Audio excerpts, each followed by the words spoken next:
Nick Fury plays a crucial part in the Marvel Cinematic Universe, and has had more than his fair share of adventures in the comics as well. But I can't help but notice that the comic book version and the movie version look just a little bit different. Is that just me?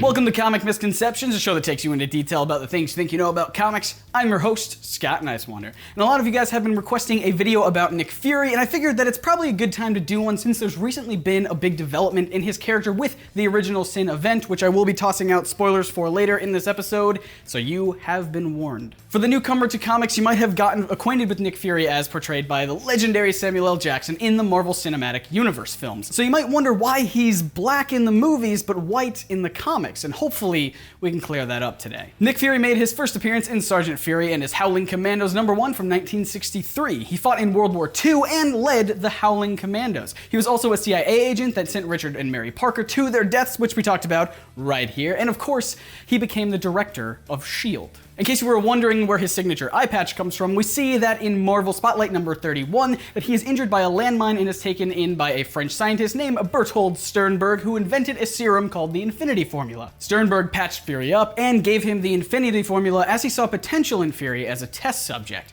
The serum is basically an immortality drug, but not immortality like he can never die, but it essentially stops him from aging as long as he takes a dose of it every year. And if he stops taking it, he'll rapidly age 60 years.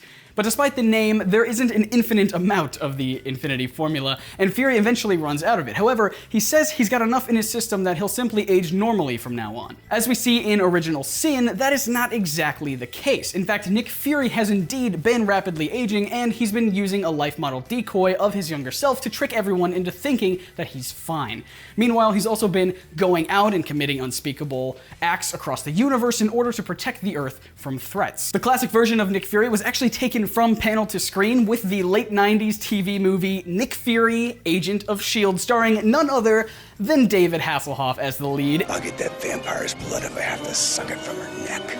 It's on YouTube, you should watch it, link in the description. But that's just an incredibly brief history of the Nick Fury of Earth 616. And for those of you who don't know, the main Marvel universe is known as Earth 616. There are a ton of different parallel Earths in both Marvel and DC. For example, the Marvel Zombies universe is Earth 2149, the Marvel Cinematic Universe is Earth 199999, and the Marvel Ultimate Universe is Earth 1610. The Ultimate Universe is important to what we are talking about today because it's where the Nick Fury that resembles the great Samuel L. Jackson comes into play. All you need to know about the Ultimate Universe is that it launched in the early 2000s and was a way for Marvel to reinvent or update their characters without tearing away all the continuity that the main 616 universe has built up and established over many decades it's been going on. The Ultimate Nick Fury fought during World War II and was made a test subject of Project Rebirth, which you'll remember was the installation trying to make super soldiers that created Captain America. He was injected with a serum that granted him superhuman strength, allowing him to escape,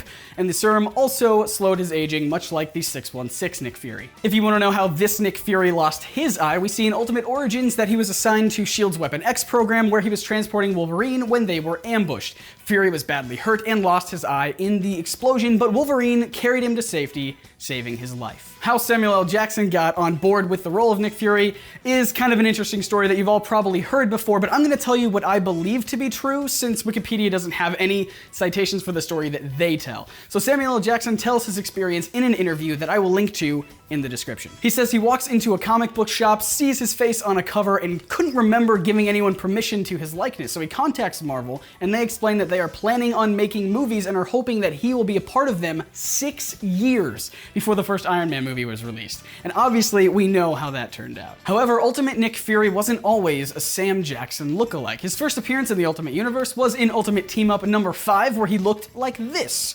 For the most part, pretty much the same as we're used to in the 616 universe. It wasn't until Ultimates #2 when he finally appeared looking like Mr. Samuel L. Jackson in the comics, and Fury even recognizes the resemblance. In Ultimates #4, the team sits around discussing who would play each other in a movie. Brad Pitt for Captain America, Johnny Depp for Iron Man, Matthew McConaughey for Hank Pym, and Nick Fury cast Samuel L. Jackson to play himself. So that makes me wonder, if Marvel intentionally modeled Fury after Sam Jackson in hopes to get him on board for the the movie role, did they also hope to get these other actors for the rest of the Avengers?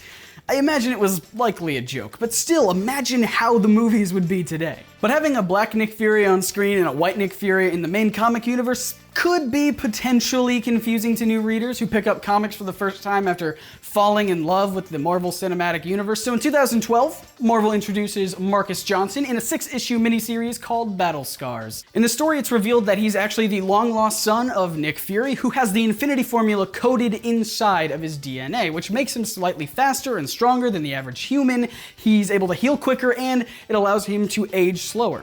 Marcus and Fury are captured by a villain known as Orion, who has Marcus's left eye cut out so that he resembles his father more. They escape, and Nick Fury retires just as Marcus joins S.H.I.E.L.D. using his birth name, Nick Fury Jr., alongside his best friend Cheese, aka Agent Phil Coulson, who everyone should know by now is my favorite. Marcus also shaves his head, grows a goatee, and dons an old Captain America costume that makes Coulson rightfully jealous, I would assume. Wait, that costume looks familiar. Where have I seen that recently? Oh my gosh. I always assumed that Samuel L. Jackson was playing the ultimate version of the character, but what if he's Nick Fury Jr.? Think about it. In the comics, Jr. is best friends with Phil Coulson, something that definitely rings true with the Marvel Cinematic Universe. It was a break glass in case of emergency situation. Yes, but that emergency was supposed to be the fall of an Avenger. Exactly. Captain America's uniform in The Winter Soldier had to go somewhere before he donned on his old outfit, and Sam Jackson has currently stated that his contract with Marvel doesn't have him for many more movies left. So what if the movies are gearing towards a reveal of Nick Fury Sr.? What do you guys think?